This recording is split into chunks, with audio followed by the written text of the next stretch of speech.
문제 좀 이야기하겠습니다. 트럼프가요, 김정은이 내 전화를 이렇게 잘 받는다. 오바마 때는 11번이나 통화를 거절했다고 말을 했습니다. 이 말은 어떻게 받아들여지는가 하면 트럼프가 아직도 정신을 못 차리고 내년 미국 대선에서 승리하려고 김정은 카드를 쓰고 있다라고 해석되고, 특히 김정은과 관련해서 그래 어쩌면 언젠가 오케이 maybe someday라는 표현까지 썼는데요. 지금은 해결되고 있지 않지만은 가까운 미래에 마치 해결될 듯한 뉘앙스를 풍겼다는 겁니다. 자, 이런 부분들이 굉장히 미국 정권에 대한 지금 불안정을 가져오고, 심지어 시리아 쿠르드를 버리고 철수하는 미군의 부대 한 1000명쯤 있었어요. 고문하고 배후 지원을 해줬죠. 단지 뒤에 미군이 버티고 있으니까 터키도 못 건드렸고 시리아 아사드 독재 정권도 못 건드렸고, 더 나아가서 IS도 괴멸시킬 수 있었습니다. 근데 이제 끝나니까 그들만 남겨놓고 이제 마지막 남아있던 부대가 지난 주말에 떠났어요. 자, 그러니 일부는 쿠르드족들이 우리를 갖다가 이제 와서 버리느냐, 우리는 너네들을 위해서 싸웠다고 차를 가로막고 항의도 벌어졌대요. 그 사람들은 시리아를 떠나서 이라크로 돌아가고 있습니다. 그러니까 미국에서 지금 의회에서 200명이라도 남겨가지고 상징적으로 지켜줘야 된다 이야기까지도 나오고, 펜스가 욕을 먹다 보니 터키에 가서 에르도안을 만나서 터키와 시리아 북부에 일시적으로 휴전 합의를 끌어냈다 어쩐다 하고 있습니다. 자, 트럼프의 최근 행동은 미국의 동맹들한테 저 미국 믿을 때가 못 된다라는 지금 의식을 심어주고, 미국의 대통령이 미국의 가치나 또 그 배경에서 얻어온 미국의 이익, 이런 부분들이 포괄적으로 연결되는 부분을 이제 건 바이 건으로 뜯어먹고 사는 용병회사 사장 같다라는 이야기까지 나오고 있습니다. 그래서 지금 방위비 협상이 진행되어서 한국의 지금 미국하고의 관계가 이 방위비 협상이 결렬되면 굉장히 흔들릴 거고, 문재인 정권은 친북 좌파적인 데 기대어 있기 때문에 미국이 원하는 대로 절대 순순히 응하지 않을 거다. 작년에도 2월달까지 끝까지 가가지고 겨우 좀 올려줬잖아요. 그러고는 1년 단위로 협상하도록 바꿨잖아요. 원래 5년간을 한꺼번에 협상을 했는데. 그래서 제가 뭐라 했습니까? 문이 5년 안에 미군을 쫓아내려니까 저렇게 1년 단위로 바꾸었다. 제가 그렇게 말을 했었습니다.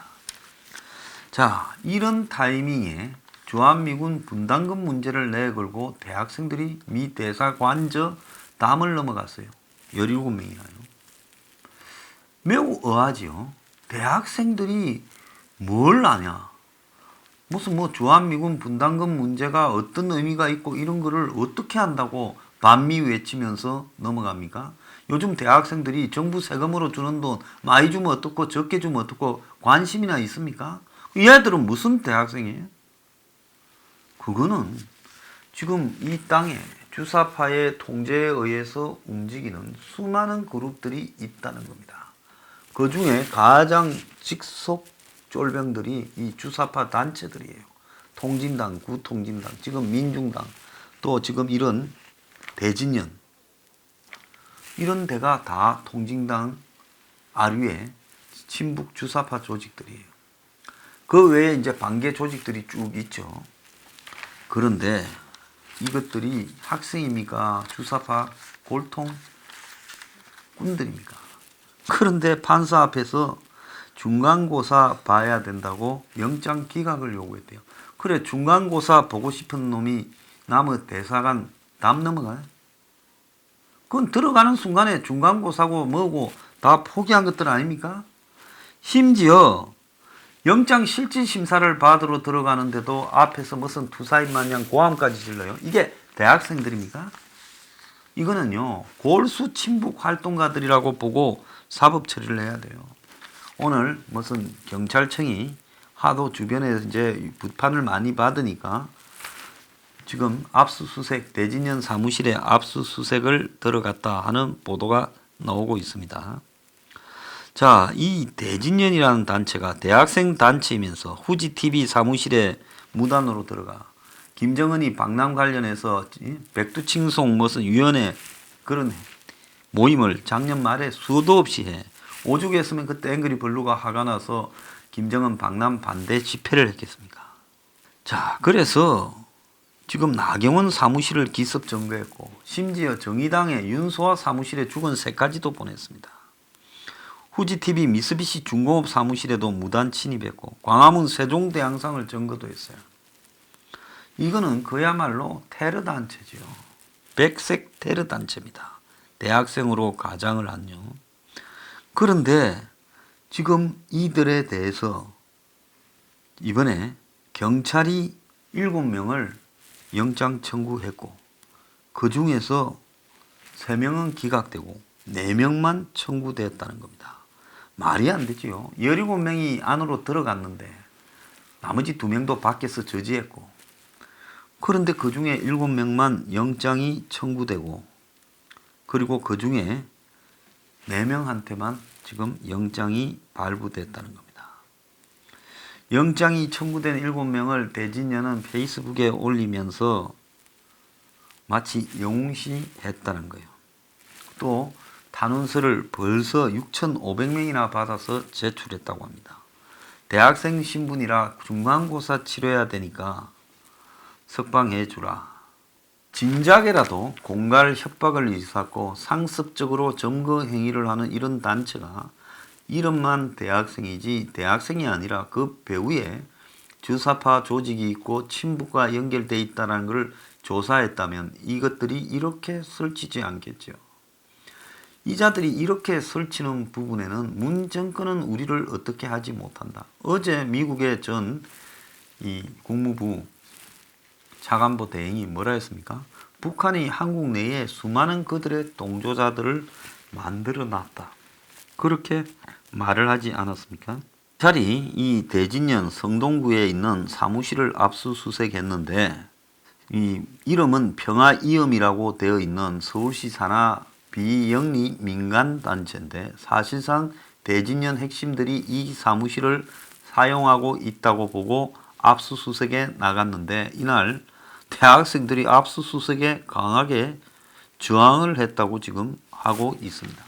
오늘부터 하와이에서 주한미군 주둔비 협상이 열리는데 그 전에 직전에 지금 대사관을 지금 담 넘어갔습니다. 그러면서 외친 구호가 주한미군 주둔비 인상 반대 반미를 외쳤습니다. 자, 이것은 북한이 지금 주한미군 주둔 협상을 가지고 한국 내에 반미가 본격화되도록 선동하고 있는 거죠. 한편으로 김정은이는 트럼프한테는 굽실거리는 척하면서 다른 한편으로 한국 정부를 상대도 하지 않으면서 한국에 있는 주사파들을 건드리지 못하도록 압력을 행사하며 그들로 하여금 북한의 지령을 받아서 그야말로 북한이 가장 원하는 이슈들을 앞장서서 이슈하는 겁니다. 왜 담 넘어갔을까요? 담을 넘어가야 크게 보도되고 진짜 온 사방에 다 났잖아요. 일면까지요. 그렇게 함으로써 주한미군 주둔비 분담금 협상 자체에 대한 비난 여론을 우리 사회에 확산시키는 것이 목적이라는 겁니다. 자, 그러다 보니까 여기 주한미국 상공회의소 암참이라고 부르죠. 한국에 와 있는 미국 업체들을 대표하는 거기에 제임스 김 회장이요. 이 관저 침입 사건에 대해 심각하게 처벌돼야 될 일이다. 이렇게 이 한 특별 자담회에서 말을 했습니다. 학생이든 노조든 남의 사유재산에 침입하는 것은 범죄고 대사관저가 아니라 누구 집에 들어왔더라도 범죄일 건데 어떻게 이렇게 할 수 있느냐 이야기까지 지금 했습니다. 자, 지금 국감에서 말들을 막 함부로 하고 있어요. 김연철 통일부 장관은 DMZ의 환경이나 문화재 조사 등을 목적을 가지고 비군사적으로 출입을 할 때는 유엔사한테 일일이 허가받는 것을 보완할 필요가 있다. 자, 정전협정에는 군사적 이용에 관해서 허가받는다고만 되어 있기 때문에 비군사적인 문제에서 미국한테 허락받을 필요가 없다. 이런 식으로 지금 말을 했습니다. 자, 그래서 지금 DMZ 안에 출입 통제를 유엔사가 하는 문제를 놓고 한미 간에 지금 이견이 노출되고 있어요. 왜 그러면 지금 이런 이견을 노출시킬까요? 그러니까 북한하고 남한하고 평화적인 무슨 모임을 한다면 드나드는 부분에 미국이 통제하지 마라. 그래서 유엔사의 권한을 점점 힘을 빼고 약화시키려고. 미국은 전시작전 이항권에 대비해서 유엔사의 권한을 강화하려고 하고, 한국은 유엔사가 해체되어서 빨리 떠났으면 하는 입장에서 구멍을 지금 만들고 있는 거죠. 자, 우상호는요, 평양 축구가 중계가 무산된데 유엔의 대북 중계료 지급에 관한 제재 때문에 그렇게 됐다라고 말을 해서 시끄러워졌습니다. 참 기가 찬 일이 아닐 수 없습니다. 여기에 정경두는요, 북한의 전력을 갖다가 국회에서 공개 발언을 했다고 이적행위라고 지금 말을 했습니다. 북한의 전력을 공개하는 게 이적행위입니까? 북한의 한박도 전력을 감추는 정경두가 이적행위자입니까? 정경두는 북한이 서해안 일부 해안포를 지속적으로 개방하고 있는 부분에 대해 적대 행위로 이어질 수 있다는 증거가 없다라고 말했습니다. 원래 나바론 영화 같은 데 보면 절벽 안에 동굴 같은 데 들어있는 해안포는요, 그걸 닫아놓고 있어야 되죠. 한 9.19 군사합의 등에 의하면요. 그런데 북한이 이걸 열어놓고 있다는 것은 언제든지 쏠 준비가 되어 있다라는 걸 의미하는 거 아니겠습니까? 해병사령관이 한박도 초토화 계획을 세웠다고 한 것에 대해 섬을 초토화하는 게 아닌 장비 시설을 무력화하겠다고 또 친절하게 설명을 했습니다. 북한이 미사일 SLBM 도발을 이어가는 데 대해 군사 합의가 잘 지켜지고 있다, 이렇게 황당한 소리를 했고, 어제도 국회에서 9.19 군사 합의를 북한이 단 한 번도 위반한 적이 없느냐는데 정경두는 합의 사항이 잘 지켜지고 있다 말을 했습니다. 그러면서 북측에 10회 이상 합의 이행을 촉구했다. 그 자꾸 북한이 이 해안포 문을 여니까 그렇다고 전해지는데 하니까 일부 포문 개방 행위가 없을 때도 있고 하루에 한 번 개방을 할 때도 있는데 그게 적대 행위는 아니다. 환기를 위해서 열어둘 수도 있다. 이렇게 말을 했습니다.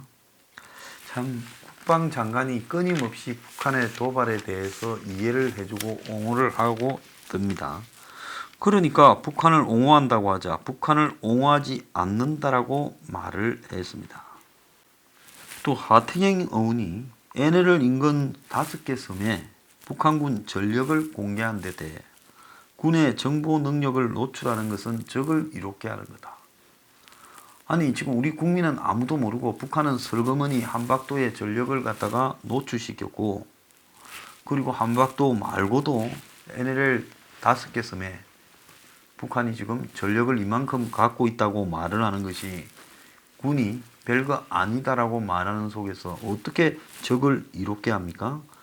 하태경이가 NLL 인근 5개 섬 장제도, 갈도, 무도, 아리도, 한박도에 2015년 이후 북한의 공격용 기지처럼 바뀌었다. 방사포 16문이 들어와 동시다발로 288발을 쏠 수 있다고 지적한 데 대해 이적행위라고 말을 한 겁니다.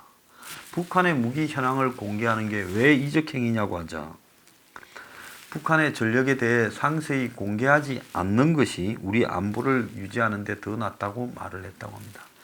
자, 이자요 정말 진짜 나중에 뒷감당 어떻게 하려고 그럽니까? 무사할 거라고 보십니까? 참 창피한 자입니다.